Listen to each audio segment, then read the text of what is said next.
자, 여러분 안녕하세요. 반갑습니다. 리얼티입니다. 주식시장부터 좀 살펴보도록 하죠. 시장이 현재 계속해서 올라왔다가 이제 내려왔죠. 예, 내려왔네요. 또 이렇게 단기적으로 내려왔어요. 그래서 제가 우리 그 강좌 들으시는 분들에게는 여기에 대해서 이제 쭉 말씀을 드렸어요. 그쵸? 이때 세미나를 열어서 말씀을 드렸는데요. 이번 4월 며칠 28일 또 무료 강좌가 있죠? 예. 무료 강좌 어떻게 들어요? 리얼티쌤. 예, 카톡방 들어오시면 이제 계속해서 올라옵니다. 그래서 무료 강좌 이제 들으신 분들은 계속해서 들어 나가시면 된다. 이렇게 말씀을 좀 드리고 싶고요. 결국에는 예상대로 이제 움직여지고 있어요. 시장이 지금 예상대로 잘 움직여지고 있다. 이렇게 보시면 될 것 같습니다. 앞으로 시장은요, 여기에서 좀 뭐랄까, 더 무너지긴 힘들어요. 코스피 시장이 더욱더 막 무너져서 뭐 어떤 2500 후반을 보거나 뭐 이러기는 쉽지 않을 것 같아요. 계속해서 지지 펼쳐주면서 뭔가 여기서 시간을 끌어주는 그런 장세로 펼쳐지면서 얘는 결국엔 밑에서 오랫동안 박스권 위에다가 올라오는 그런 장세가 돼야 되지 않을까라고 보여지고 있습니다. 여기서 이제 돈 벌 수 있는 사람들은 지금 이제 무료 강좌 들으시고 움직이는 사람들은 돈 버는 거죠. 죄송합니다. 이게 코로나가 끝났는데도 불구하고 이게 롱 코로나라 그러죠? 예, 기침 계속 남아있고 뭐 이런데요. 병원 갈 시간이 없어요. 너무 바빠서 병원이 뭡니까? 저 지금 머리도 이발해야 되는데 이발할 시간도 없어요. 너무 바빠요, 정말. 이것도 겨우겨우 찍은 거예요. 지금 틈내가지고 시간 보세요. 예, 시간. 이거 끝나고 좀 자야 되냐? 내일 또 아침에 우리 8기 부동산 8기 리얼티 부동산 8기 또 개강이죠? 1강. 아침부터 일어나야 돼요. 새벽같이 일어나서 또 내일 해야 되고. 정신이 없습니다, 정말. 숨을 못 쉬어요, 벌써. 5월달 스케줄도 이제 찾기 시작했거든요. 예, 하여튼 그렇습니다. 그래서 여기서 이제 올라왔어요. 장이 올라왔고, 지금 코스닥은 좀 떨어졌다가 오늘 좀 반등이에요, 이거는. 단기적 반등이다. 이렇게 볼 수가 있겠습니다. 얘는 반등만 올랐지 다시금 빠질 거예요. 예, 코스닥은 좀 빠질 수 있는 가능성, 단기적으로는 있다. 이렇게 보여지고 있습니다. 강좌 들으신 분들은 지금 어떨까? 강좌 들으신 분들은 빠지는 게 즐겁죠? 근데 내가 웃지 말라 그랬지? 웃지 말라 그랬죠? 그렇게 말씀을 드렸어요. 자, 오늘 부동산 한번 또 가보도록 하죠. 양도세 때문에 집값은 이라는 제목으로 오늘 컬럼을 썼는데요. 읽어드리도록 하겠습니다. 먼저 신문은요. 신문기사가 오늘 쓸만한 거가 한 3가지 정도는 있었어요. 근데 오늘 그거 주제로 뽑았습니다. 1번이 뭐냐면 대선 끝나자마자 압구정 현대아파트 8억이나 치솟아서 새 정부 규제 완화 신중 모드 이렇게 이야기가 나왔는데요. 여기 보시면은 이제 대선 후에 서울 강남권 주요 아파트 매물수가 줄어들었다 이렇게 이야기를 하고 있거든요. 그래서 이거 새 정부 출범 집값 상승 기대감 때문에 잠실 진주아파트 매물 절반을 거두었다 이렇게 이야기를 하고 있고요. 원희룡 국토부 장관은 후보자는 규제 완화 투기 이구로 연결될 일은 없을 것이라고 이야기를 했어요. 근데 뭐 워낙에 믿을 수가 있어요. 정치하는 분들 다 그죠? 그런데 제가 볼 땐 그래요. 이거를 믿을 수 있다 없다가 중요한 게 아니라 뭐가 그렇죠. 선거가 있기 때문에 절대적으로 이분들은 움직일 수밖에 없는 상황이에요. 지금 이제 대통령 하나 이긴 거죠? 그죠? 대통령 하나 이긴 거예요. 뭐 마치 여기다 꼴랑 이렇게 말해야 될 것 같지만 그렇지 않습니다. 엄청난 거긴 해요. 근데 대통령 이겼으나 아직 경기지사가 남아있다 그러죠. 제가 늘 얘기하죠. 그 다음에 그렇죠. 너무너무 중요한 서울시장이 남아있고 그쵸? 이거를 일단 이겨내야 되지 않습니까? 그래서 이분들도 지금은 매우 신중 모드로 하면서 가격을 좀 떨구고자 하는 거에 연연할 수밖에 없는 상황이다. 이렇게 말씀을 드렸어요. 그 다음에 두 번째, 오늘 좀 제가 볼 땐 괜찮은 거가, 대출 규제에 미분양 2달 새에 43% 늘었다. 이렇게 이야기를 하면서 했는데, 사실 한국 경제 별로 그닥 좋아하지 않습니다. 한국 경제 그닥 좋아하지 않아요. 2월 말 전국에 25,000 가구에서 충북은 189, 대구는 무려 130% 급증했대요. 충북 같은 경우는 구체적으로 좀 나왔으면 좋겠는데, 신문기사 제목은 이렇게 나왔는데요. 그래서 충북 이러면은 이제 청주 위주로 이제 좀 이야기를 할 수가 있겠죠. 여기 볼까요?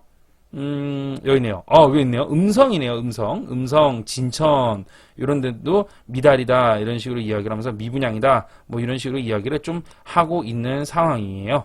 네. 뭐 여러 곳에서 지금 뭐 계속해서 미분양들 나오고 있죠. 예.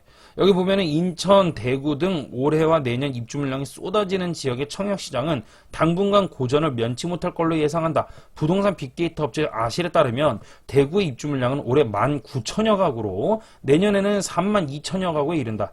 와, 어마어마하죠. 인천도 올해와 내년에 약 33,000 가구, 4만여 가구가 새 주인을 맞이한다 이래요. 그래서 제가 이제 여러분 말씀드렸죠. 서울, 부산, 그리고 대구, 대전, 그다음 세종시, 여순, 광인대 이 중에 이제 뭐 추가하라 했어요. 그렇죠. 인천 추가하라 그랬죠. 그래서 인천도 이제는 아니다라고 말씀을 드렸어요. 그래서 인천도 이제부터는 절대적으로 조심하셔라. 근데 저도 인천에 살지만 뭐 인천 거 저도 갖고 있지만 몇 채 더 있어요. 제 집 말고도. 예, 제가 지금 사는 집 말고도 있는데 제가 이제 밑에도 쓰겠지만은 저는 뭐 안 팔아요. 그냥 왜냐면 워낙 오래전에 샀고 그래서 전세가율도 낮고 이래서 예, 매도할 생각이 별로 없습니다. 그리고 저는 제가 인천에 쌓아야 되잖아. 지금 인천 서구에 저기 인천 서구는 인천 이렇게 있으면 여기야 위에거든요. 여기에 이제 좀 입주 공급이 많아요. 여기에. 근데 제가 갖고 있는 건 여기에요. 다 핵심지에 요거 하나 있고 여기 핵심지에 많습니다. 예, 그래서 뭐 매도하고 뭐 이런 거 글쎄 매도해서 또 뭐하게 글쎄 이런 생각이 들어요. 또 제가 이제 인천에 살기 때문에 무슨 구 뭐 이렇게 있잖아요. 어디로 이사갈지 어떻게 살지 어떻게 모르잖아. 그래서 그냥 냅둬요 저는. 예, 나중에 뭐 자녀들도 있고 그러니까 뭐 제재되면 되는 거고 이런 식으로 편안하게 둡니다. 자, 19억 차익 3주택자 그래서 양도세 13억 3천에서 8억으로 줄어든다. 오늘 이 주제를 가지고 제가 타이틀을 잡았습니다. 다만 이제 여기서 포인트는 뭐냐면 3년 이상 주택 보유 매각하는 사람들, 3년 이상 주택을 보유하신 분들을 이야기를 하는 건데요. 포인트는 뭐냐면 다주택자 양도세 중과 1년 유예 확정이라서 다주택자들 양도세 하는 걸 1년만 하겠다 이렇게 이야기를 한 거예요. 그래서 윤석열 정부 내달 11월부터 시행한다. 그래서 5월 11일부터 시행이 되죠. 현재 붙는 30% 가산세 한시 면제한다. 3년 이상 보유 때는 장특공제도 또 적용해줘요. 여기서 더. 예. 그래서 기간 짧아서 실거주 매물은 적을 수도 있다. 이런 얘기까지 하면서 이제 토론으로 기사글로 들어가는 내용이에요. 그래서 기간 짧아서 실거주 매물은 적을 수 있다. 이게 무슨 얘기냐면 1년만 한시적으로 면제해준다는 게 기간 짧다는 얘기고요. 실거주 매물이 적다는 얘기는 뭐냐면 세입자들이 현재 살고 있는 부분들 때문에 매물이 되게 적게 나오지 않겠느냐 이런 부분들 그리고 내가 직접 살고 있는데 내 집이 있는데 이걸 뭐 팔겠냐 뭐 이런 분들인데 여기서 말하는 건 그게 아니에요. 어차피 내 집은 껄 필요 없죠. 왜? 다주택자들을 한 거니까 즉 세입자만 얘기가 나오면 되는 건데요. 세입자만 얘기 나오면 되죠. 근데 기사에서 지금 하는 얘기가 실거주 매물이 적을 수도 있지 않을까요? 이런 식으로 얘기를 기자분이 쓰신 거예요. 근데 오늘 요걸 제가 밑에서 해결을 해드릴게요. 그래서 요거를 해결하는 방안을 가보도록 합시다. 자, 다주택자에 대한 거 신문 기사글은요, 우리 카톡방에서 오늘도 어기님께서 이렇게 가져다 주신 거를 썼습니다. 어기님 참으로 감사하고요. 홍보를 좀 해드리면, 어기님은요, 저기 이천에 살고 계시고요. 이천 어기님 했으면 안 되지. 이천 아울렛 공차를 경영하는 사장님입니다. 그래서 이천 아울렛 공차 이렇게 검색해야 되나? 홍보를 제대로 좀 해드려야 되겠네요. 예, 경기도 이천 아울렛 뭐가 있을까? 근데 이천 프리미엄 아울렛 이게 2,000점이 있어요. 여기에 여주 아울렛 아니야? 2,000점 가면은 이천에 아울렛이 있어요? 여주 아울렛 아니에요? 여주 아울렛? 이천에 아울렛이 있어요? 홍보 좀 제대로 해드려야 되는데 여기 있나? 공차 이렇게 한번 검색해볼까?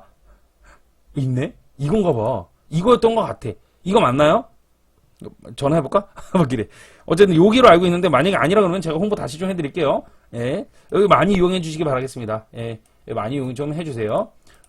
가셔가지고 여기 맞나? 한 번 더 여쭤보는데 여기 맞나 모르겠어. 여기 가가지고 리얼티 저기서 왔다. 이거 수업 듣고 왔어요. 이러면 펄 추가는 아마 해줄 거예요. 상이 안 된 건데 해주겠죠. 안 되면 저 앞에 외상 다르세요. 자, 갑니다. 자, 그래서 보면은 여기 보실까? 양도세 중과를 1년간 면제하기로 확정해서다. 주택수가 많고 시세 차익이 클수록 줄어드는 세액은 클 것으로 예상한다. 하지만 임대기간을 고려하면 유예기간이 1년밖에 안 돼서 실거주자가 살 수 있는 매물은 많이 나올지는 미지수 아닐까? 뭐 이런 말입니다. 내용인즉슨. 그래서 제가 요거를 좀 풀어드릴게요. 지금부터 가는데요. 사람들은 자기들의 이익을 위해서 생각을 변경하고 그것에 맞게 움직임으로써 흔히 인지부 조화를 건드리게 됩니다. 심리학 용어인 이 인지부 조화라는 것은요, 제가 매우 좋아하는 말이자 투자에 있어서 꼭꼭 기억해야 되는 단어입니다. 정말 꼭 기억해야 돼요. 내가 아파트를 사면 오르고 내가 아파트 사면 떨어져야 하는 인지부 조화. 그야말로 인지하고 있는 머리가 부조화스럽게 움직여진다라는 것이에요. 이런 인지부 조화를 일찍 내가 인정하고 냉정하게 시장을 보고 객관적으로 본 다음에 내가 가진 아파트나 자산을 본다면 이내 괜찮아질 것입니다. 그렇다면 우리는 지금 이 뉴스를 어떻게 보아야 할까요? 현장에서 실제로 뛰고 있는 저로서는 사실 이 부분에 대해서 글쎄요 라는 생각이 듭니다. 네? 리얼티쌤? 글쎄라뇨? 저는 이 신문글을 보면서요, 저도 수도권의 아파트를 좀 가진 사람으로서 상당히 좀 걱정될 수도 있어요. 저도 사람이고 매매업, 임대업으로 먹고 사는 사람인데 가격이 떨어진다는데 왜 두렵지 않겠어요? 그러나 사실 저는 그럼에도 불구하고 큰 걱정이 없는 이유는 첫 번째, 오래전에 샀다라는 것이고, 두 번째, 전세가율이 높지 않다라는 거, 세 번째, 어차피 안 되면 내가 들어가 살 수 있는 여건이 모두 되기 때문에 저는 수도권에 가진 거는 그렇게 걱정이 없어요. 그런데 지금 신문을 잘 보면 매도자와, 이게 이제 시장입니다. 본격적으로 매도자와 매수자 간에 대한 양쪽 면을 모두 봐야 되거든요. 예.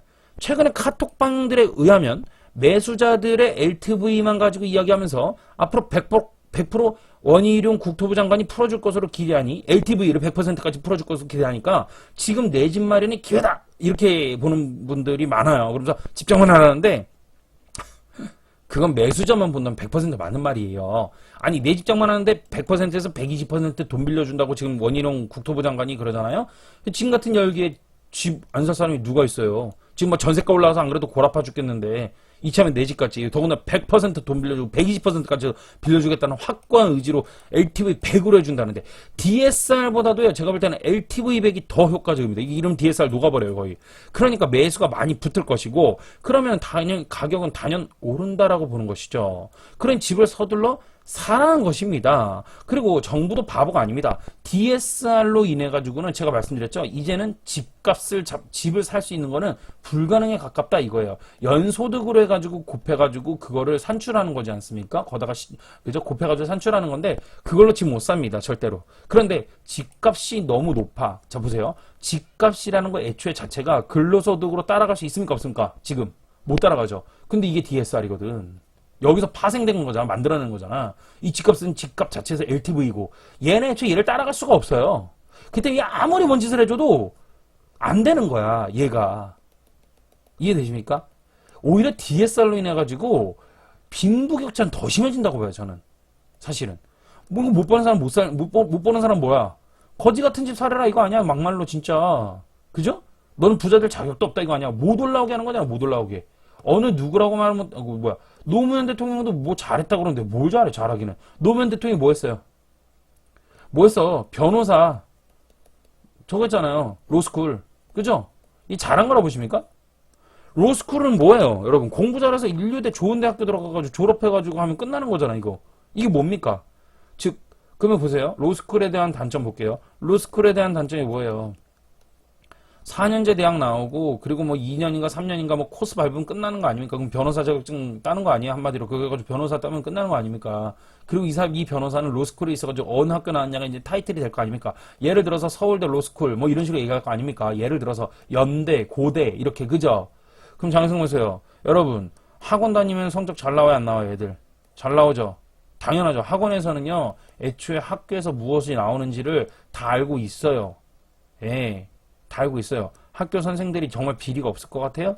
학교 선생님들이 뒤에서 어느 문제 나온다, 장관들이 어느 거 나온다 라고 이 장관들이 안 해줄 것 같아? 학원들한테 흘려주지 않을 것 같아? 학원에선 그걸 알죠. 정보를. 비리 저질르죠. 학원비 가지고. 그리고 수강 애들한테 그거를 주입시키는 거예요. 가르치고 반복되는 걸. 그러고 가서 시험 보는 겁니다. 당연히 90점에서 100점이 나올 수밖에 없어요.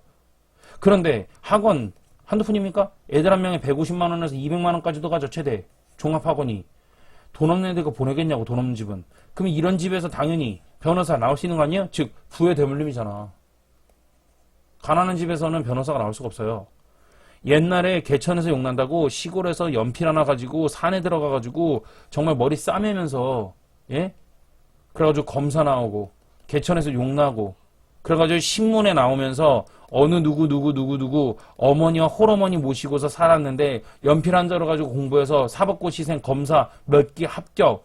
그러면서 막 눈물 안타까운 사람. 어머니는 호떡을 진짜 20년 25년 동안 했다. 아버지는 내가 3살 때 돌아가셨다. 어머니께서 호떡 장사하다가 쫓겨나기도 하고 때론 불량배들에게 협박도 당했으나 난 그것에 굴복하지 않고 검사가 되었다. 온 국민이 눈물을 흘리면서 응원해주고 박수 쳐줬잖아.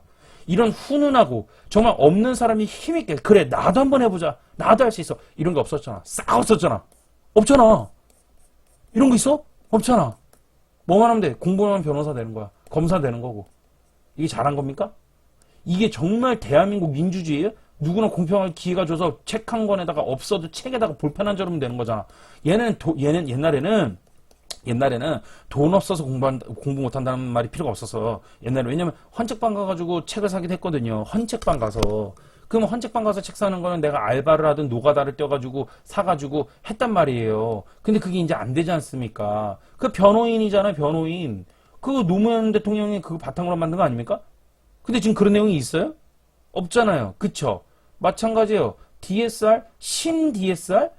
그게 누가 만든 줄 알아요? DSR이? 신 DSR이? 이게? 문재인 대통령 작품이에요, 이거.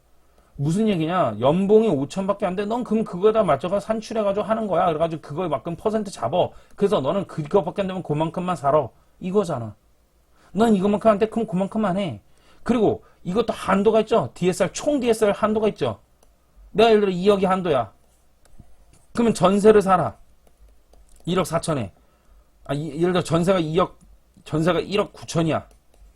그럼 나는 차는 얼마짜리 타야 돼? 1,000만 원짜리밖에 못 타는 거야. 맞죠? 맞잖아요. 애초에 이렇게 짜면 안 되는 거였죠.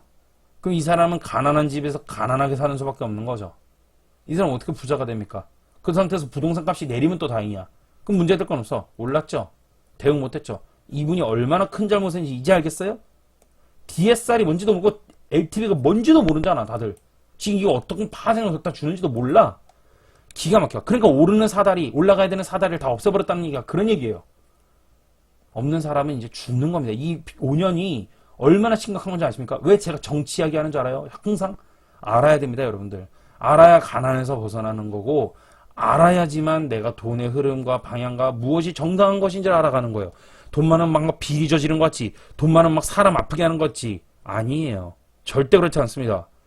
없어가지고 민폐되지 마세요. 예? 없어서 민폐되지 말라고. 없는 사람들이 주위에 민폐 끼치고 살아. 돈 빌리고 못 갚고 그렇게 사는 것보다 돈 빌리지 않고 내가 좀 벌어서 열심히 법을 알고 공부해서 베푸는 사람은 그렇게 나쁘게 보냐, 왜? 아유, 참, 한심합니다. 갑자기 또 딴 데로 흘렀는데요. 죄송합니다. 딴 데로 와서. 자, 계속 가볼게요. 그러니 매수가 많이 붙을 거라는 거예요. 즉, 빌려주니까, 돈 빌려주니까, 뭐를 LTV를 100% 해주니까 소득에 상관없이 대출 많이 해준다. 그러니까 매수가 많이 붙을 것이고요. 그러면 가격은 단연 오른다라고 보니까, 그러니까 사람들한테 집을 사라고 하는 것들이 지금 카톡방에 이런 방들이, 내용들이, 이런 내용 것들이 돈다 이 얘기예요. 그러나 여기는 큰 함정이 있어요. 바로 매도자의 관점에서 더 보아야 한다는 거예요. 우리는요, 일단 매수자하고 매도자 다 봐야 되는데 한쪽만 봐. 언제는 매도자만 보더니 이제 매수자만 봐. 그런 게 어디 있어요? 그러면 못 잡는 거예요. 일단 우리나라는 주택 보급률이 104%를 넘어섰습니다. 이런 말을 하면 여러 의견 중에서는 이 통계는 잘못된 것이다. 다가구 3세대, 6세대가 살아도 3세대로 치지 않느냐 하면서 세대관리 분석이 오판이라고 주장하는 부동산 학자 및 기타 여러 의견들이 있는 거 저도 압니다. 그러나 그것은 저도 알고 있고 충분히 무슨 말인지 알고 있고요. 그것에 대해서 브리핑 준비하라고 하면 저는 더 무서운 의견도 내세울 수 있어요. 간단하게 말씀드릴게요. 지금 주택보급률이 104% 넘었다고 주장하는 분들께 질문하고 싶습니다. 98년도 주택보급률 아십니까? IMF 시절에 주택보급률 102%였습니다. 우리나라는 항상 99에서 105% 내외에서 왔다리 갔다리 했지 집이 부족한 일은 없었어요. 제가 가진 수십 채의 아파트 한 60채 정도 지금 되는데요. 이젠 공실 단 하나도, 정말 단 하나도 없습니다. 월세를 받든 전세를 받든 단 한 개도 없어요. 그런 거 보아선 집이 부족해 보이는 거는 사실이에요. 그러나 과연 그럴까요? 과연 진짜 집이 부족할까요? 아니요. 제가 합니다. 여러분, 제가 조심스럽게 말씀 좀 드릴게요. 이 바닥에서 전문가 뛰는 사람 치고요. 다주택으로 해서요. 저만큼 가진 사람이거나 저 못지않은 사람들 중에서만 좀 얘기를 좀 나눴으면 좋겠어. 전문가들이라는 사람들이. 정말 실전에서 뛰는 게 증명이 보이는 사람들. 저는 제가 부동산 지인에 있을 때 제가 장부 까면서 얘기했고, 저는 제가 무료 강좌 때도 항상 제 등기 보여주면서 하지 않습니까? 그죠? 말씀드릴게요. 아니에요. 주택의 가격이 만약에 터무니없이 전세 가격이 비싸거나 월세가가 비싸면 터무니없이 뭐 예를 들어서 저 어디 지방의 인구가 10만 밖에 안 되는데 32평짜리 아파트 전세가 20억이야. 아, 말이 안 되잖아. 그쵸? 너무 터무니없잖아. 극적인 예야. 이해를 하기 쉽게 해서요. 그래도 사람들이 들어와서 살까요? 그리고 또 하나는, 안 들어와서 하겠죠? 또 하나. 오늘 저녁 대한민국의 정말 모든 집이 정말 다 꽉 차서 사람들은 잠을 잘까요? 아니라는 겁니다. 정말 오늘 집에 오늘 대한민국 모든 집이 다 불 끄고 사람 하나씩 다 들어가 있어? 그러니까 그 상태로 잠을 자냐고? 아니죠. 한 사람이 집을 필요로 해서 두 개를 구해놓는 경우가 있다면 어떻게 될까요? 그런 생각 안 해보셨어요? 제가 굴리는 집 중에 조금 소수의 몇 채는 실제로 사람들이 실제로 항상 거주하고 있지 않아요. 지방에 있는 아파트인 경우 주말에 내려가서 쉬어야 하는 집을 구하거나 반면에 반대로 수도권에 집을 구해놓고 일 때문에 잠깐 거주할 날이 있어서 구하는 경우도 다반사예요. 이런 경우에 1인 2주택이 있습니다. 그죠? 한 사람 두 개를 구해놓는 거야. 지방에 하나, 여기 하나, 뭐 이런 수도권에 하나. 그런 상황에서 집이 부족하다고 과연 말할 수 있나요? 이해되십니까? 1인 1주택에서 벗어나서 사람이 소득이 높다면 1인 2주택도 필요한 거예요. 3주택도 필요한 거예요. 정치하는 사람들이 주택보급률이 66%라 그러죠?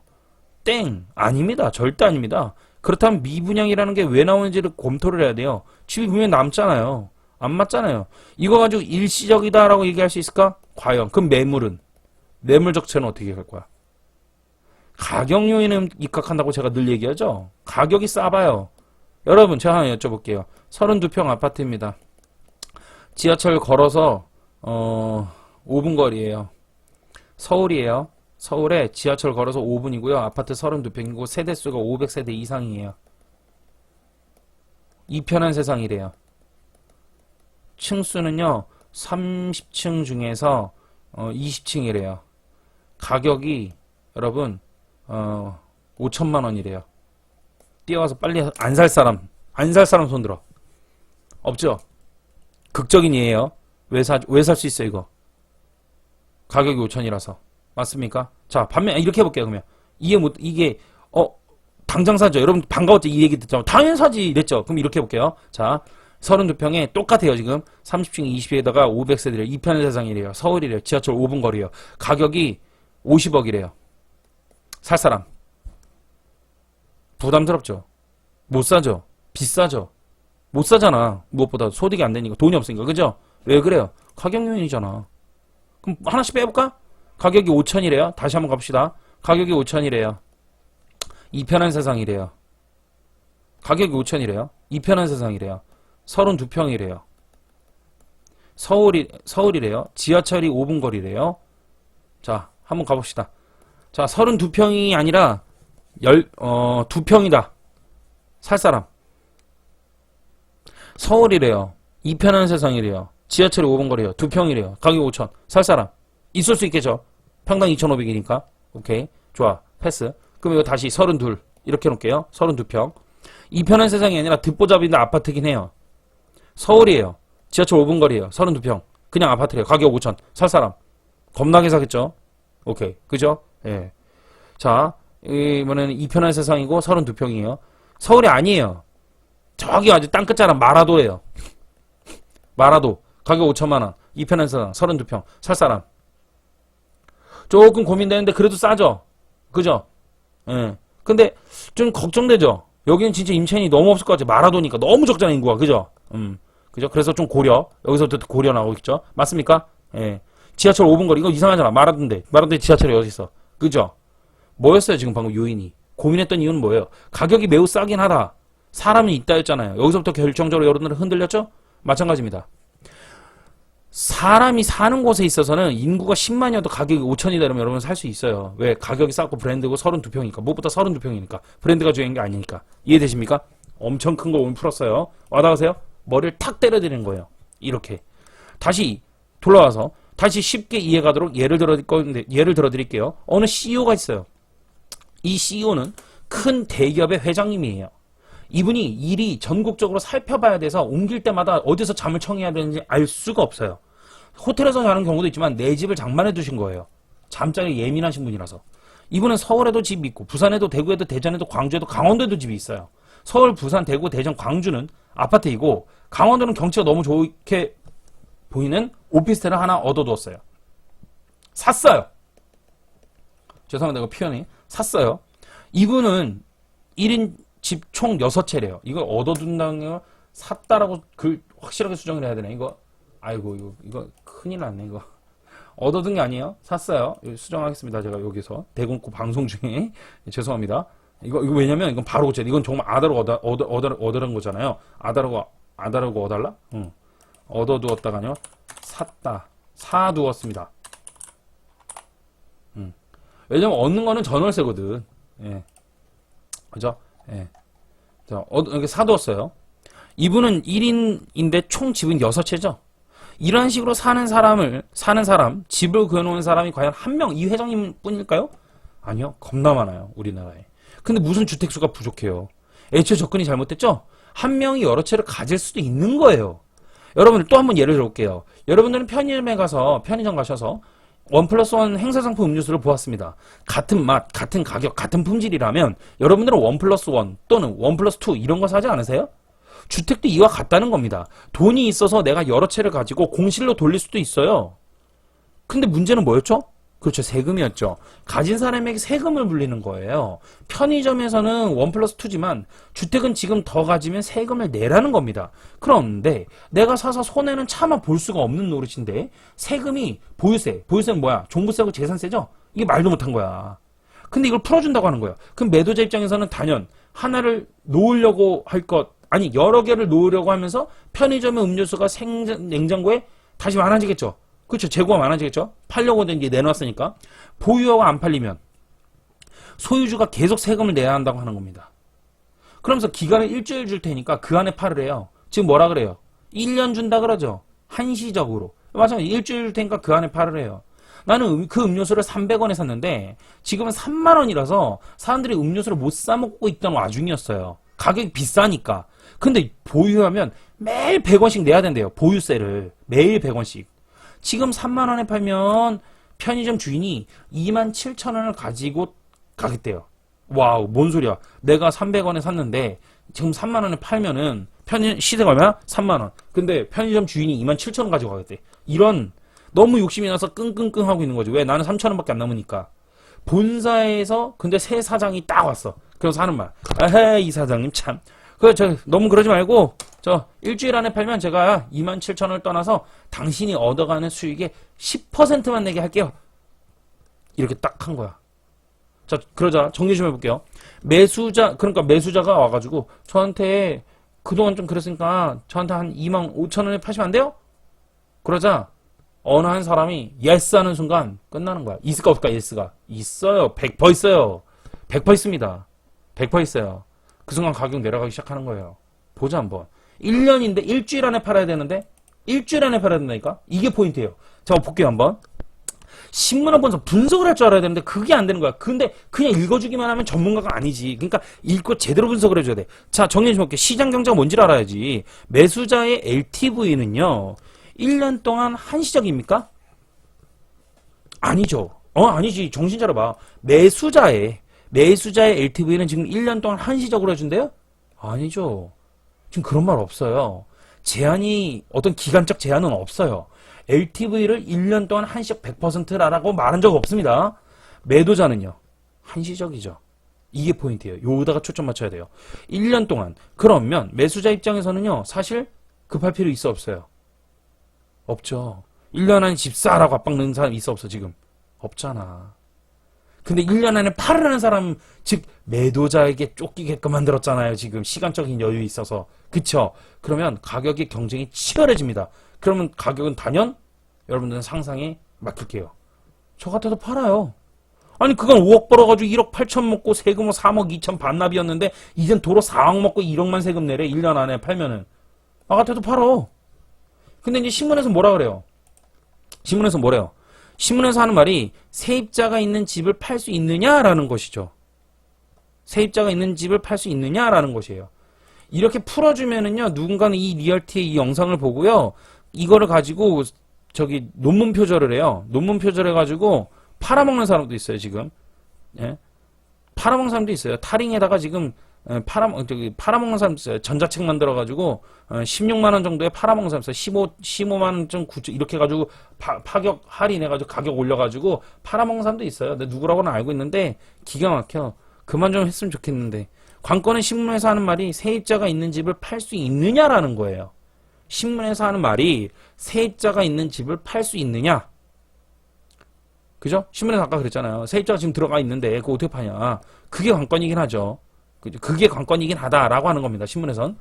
자, 세입자가 있는 집 사실 쉽게 팔리지 않습니다. 맞습니다. 10개 중 2개 정도? 근데 저는요. 이렇게 봅니다. 만약에 싸면, 금매라면, 무지 싸다면 매수자는 대출이 나오기 때문에 매수합니다. 이해되십니까?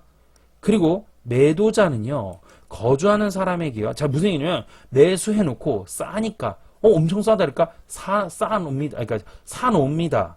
사놔요 일단. 즉 예를 들어서 9억짜리 집에 전세가 예를 들어 5억이 들어가 있어. 그럼 4억 갭이죠. 그죠? 근데 이거를 1억을 깎아준대 8억으로. 그럼 3억 갭이죠. 그거 삽니다. 사놔요. 그러고 나서 만기 때 들어가 살면 되지라고 하는 사람들이 있을까 없을까? 있어요. 왜? 내가 돈이 가진 게 현금이 있었는데 그 돈 갖다 때려놓고 나중에 뭐 하면 돼? 들어갈 때. 그렇지. 전세 반환 대출을 쓰면 되거든. 알긴 알아? 못 들어봤지? 전세 반환 대출. 즉 LTV 그때 가서 가동시키면 돼. 그래서 전세금 빼주면 되는 거야. 그 돈 가지고. 이렇게 가는 거거든.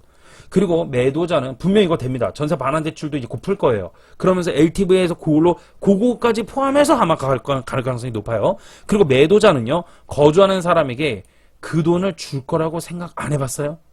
자, 매수자는 갭을 낀 상태로 일단 사놓는 거야. 그리고 2년 뒤에 들어가 살면 되는 거야. 싸니까 지금 사놔야 돼. 이해되십니까?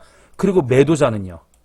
매도자는 거주하는 사람한테 집을 비워달라고 또 한 번 얘기할 수 있는 부분, 이런 거 생각 안 해봤어요? 실제로 도대체가 투자를 하는 투자자입니까? 근데 어떻게 이런 생각을 안 하면서 카톡방 유튜브에서 막 이야기하지? 저라면 세금 3억 낼 것을 도로 받았잖아요. 도로 이제 받게 생겼잖아. 그럼 지금 매도해서 3천만 원 깎아주는 건 물론 오케이, 깎아줄게. 왜 난 3억 세금을 날라갈 바에는 빨리 터는 거니까 준다 이거야. 근데 세입자한테 너 지금 나가. 그러니까 하는 말, 못 나가요. 너 이사 비용 2천만 원 줄게 이러는 거야. 왜 3억 낼 거에는 2억 5천 먹는 거거든. 그죠? 아하, 아직 못 하시겠다? 아직 시장에서 적응이 안 돼서 그래요. 이제 한 명이 두 명이 그런 식으로 서서히 몰아가잖아요. 쓰나미 몰려도 다들 그렇게 됩니다. 그러면서 실거주자들이 몰려와서 사게 되고 가격은 싸게 달라고 하게 될 거예요. 그리고 매도자는 치열하게 붙을 가능성이 높아요. 그런데 지금 계속 하는 말이 LTV만 쳐다보면서 가격이 올라갈 거다? 그런 사람들에게 그럼 여쭤보고 싶어요. 도대체가 LTV를 규제해도 오르고, 그렇잖아. LTV를 규제해도 올랐잖아요. 문재인 정권 때에. 그쵸? 완화해도 오르고, 그죠? 완화해도 올랐잖아요. 내려도 좀 다운시켜도. 그 다음에, 그죠? 그 다음에 매도자에게 양도세를 올리니까 올라가. 다시 봐봐. 문재인 정권 때 LTV 규제했죠. 그래서 올라갔죠. 지금 와서는 이제 윤석열 정부에서는 어떻게 해요? 완화한다 그러죠. 그래서 LTV 상향 해서 대출 많이 해주겠다. 그죠? 그런데도 뭐래요? 가격이 오른대요. 이때는 LTV를 규제해서 집을 못 사니까 전세가가 올라가서 매매가가 올라가니까 오른다는 거고, 이제는 집을 살 수 있을까 매매 가격이 오른다 이거고, 대놓고 매매가 오르고, 얘는 전세가 때문에 매매가 올라가는 거고. 참나. 그럼 LTV하고 아무 상관이 없는 건데? 그럼 LTV 왜 얘기해? 화가 무지 납니다, 제가요. 이런 사람들이 카톡방에서 막 얘기하잖아? 그럼 뭐라는 줄 알아, 사람들이? 100명 중에 한두 명이 요 얘기 딱 하면 99명이 고수시군요! 이래. 아휴, 진짜 한심하다. 입 좀 다물어라, 좀. 모르면. 화가 나서 한 얘기 하는 건데. 난도 여기서 이제 점점 사람들이 많아지고 있죠. 카톡방에 우리가. 점점 공인화되고 있는데 입이 안 고쳐져. 화가 나서 그래. 너무 화가 나서. 많은 사람들이 피해를 입으니까. 매도자에게 양도세를 올리니까. 잘 보세요. 매도하는 사람한테 양도세를 그동안 문재인 정부에서 올렸었죠. 그러니까 어떻게 된다고? 가격은 올라간다 이거야. 그죠? 그랬었죠 그동안. 그래서 한해 뭐라 그래요? 그러면서 그래 얘기했잖아. 양도세를 풀어라. 양도세를 풀어야 가격이 내려가지 이랬잖아요. 그 지금 윤석열 정부에서 뭘 어떻게 해요? 양도세 1년 동안 풀어준대잖아.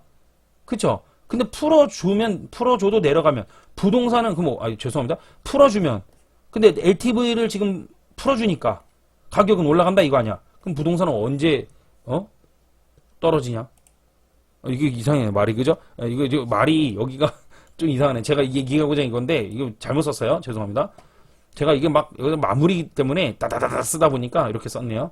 말을 무슨 말인지 아시죠? 다시 양도세를 올리니까 올라가고 풀어줘도 올라간다 그렇지. 풀어줘도 올라간다 그러면 이 큰일 났다. 델트 누르면 큰일 나. 올라간다고 하면 그러면 부동산은 대체 언제 내려가냐? 부동산은 대체 언제 내려가냐? 이렇게 돼야 되네요. 죄송합니다. 예. 대체 언제 내려가냐? 이래도 올라가고 저래도 올라가. 그러면은 부동산 분석할 필요가 없다니까?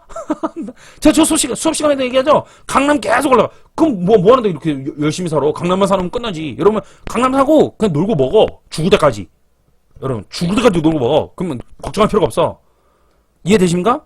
말도 안 되는 소리 하고 있어. 언제는 유튜브에서 똘똘한 차가 맞다고 난리를 치더니 결국은 시간 지나서 똘똘한 한 차가 아님을 알았고 언제는 유튜브에서 저는 이 얘기할 때마다 뭐랬어요? 똘똘한 한 차가 정답이 아닙니다 이랬죠. 정석대로 가야 됩니다. 언제는 유튜브에서 양도세 플러그 난리를 치더니 그야 집값이 안정하라고 이야기 2020년부터 나 누구라고 얘기 안 해. 대한민국 유튜브 할 때 아침마다 방송하는 분인데 제일 난리 치던데 물론 그분이 얘기하지 않아서 얘기하지 않았는데 그렇게 가지고 인기 몰고 난리 치더니 이제 와가지고는 양도세 풀어준다니까 매수한테로 가가지고 이번에는 매수만 하면서 LTV 풀리니까 오른다고 집 사라고 참 매도자한테 붙었다가 매수자한테 붙었다가 매도한테 붙었다가 그리고 웃긴 것도 있어. 한쪽으로 붙어가 한쪽 면만 봐. 이쪽으로 붙어가 이쪽 면만 보고. 아휴 참 머리 아프다 진짜. 기분이 참 안 좋네요. 오늘 여기까지 하도록 하겠습니다 여러분들. 그래서 대체로 어떻게 될 가능성이 높냐면 서울의 집값이 아무래도 오르기는 좀 쉽지 않을까. 이렇게 되면 이제 본격화되면 이게 이제 시간이 익어가서 8월달 9월달 가면 본격적으로 좀 시장이 반영되지 않을까. 저는 그렇게 보겠습니다. 어쨌든 양도세를 입장을 바꿔 생각해봐요. 양도세를 13억 보세요. 13억 3천에서 이제 8억으로 줄어든대요. 세금을 많이 줄여준다는데 집값을 올려 팔 사람이 어디 있어 지금. 나는 13억 3천 세금 낼 바 이제 봐볼게요. 20억이었어. 자 볼게요. 20억인데 아파트가 이 중에 13억 3천이에요. 그죠? 세금을. 그래가지고 6억 7천을 세금을 냈었죠. 지금까지는. 6억 7천이 내 손에 쥐어졌죠. 그죠? 그래가지고 13억 3천을 세금 냈어요. 근데 지금 계산해보니까 20억 중에 8억으로 줄어들면 12억이 내 손에 쥐어져요. 어마어마하죠. 자 보세요. 이렇게 어마어마한데 매수자가 가진 사람이 매도자가 집주인이 하는 말. 나는 그동안 6억 7천이었는데 세금 이렇게 해줬으니까 이제 앞으로는 나는 더 올려야 되겠다 집값. 한 22억 해가지고 14억 먹어야겠다. 하하. 이런 사람 어디 있어? 이런 사람 어디 있어? 그래 안 그래? 아유 됐어. 그냥 12억이면 됐어. 난 그냥 이 정도 6억 7천 먹으려 했던 건데 나는 한 그냥 10억만 먹으면 되니까 그냥 18억에다 집 팔면 돼. 하면서 가격이 내려오지. 이해받고 입장 바꾸고 맞아 아니야? 참나. 아유 인지부조가 이런 거야. 인지부조가. 여러분 영상의 깊이를 아시겠습니까? 이해를 하시겠어요? 여기까지입니다. 오늘 여기까지 하도록 하겠습니다. 화이팅 하시고요. 너무 이게 컨디션이 참 쏠쏠하네. 다음에 뵙도록 하겠습니다. 고맙습니다. 리얼티였습니다.